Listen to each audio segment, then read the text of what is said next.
بسم اللہ الرحمن الرحیم۔ جو درویش خدا کا پیاسا ہوتا ہے اس کا معاملہ اللہ تعالیٰ سے ٹھیک رہتا ہے، لیکن جو درویش غیر خدا کا پیاسا ہو وہ حقیر اور بیوقوف اور خوبی سے خالی ٹھہرا۔ وہ درویش نہیں بلکہ درویش کی تصویر ہے۔ جاندار نہیں، کتے کی تصویر کے آگے ہڈی نہ ڈالو۔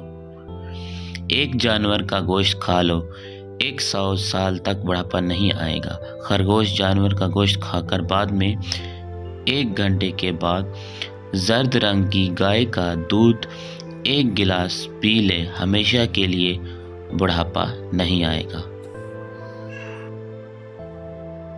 ہماری یہ چھوٹی سی ویڈیو اچھی لگی ہو تو اسے لائک ضرور کر دیجیے گا۔ چینل پر نیو ہے تو چینل کو سبسکرائب کر دیجیے گا۔ ملتے ہیں نیکسٹ ویڈیو کے ساتھ، دعا میں یاد رکھیے گا۔ اللہ حافظ۔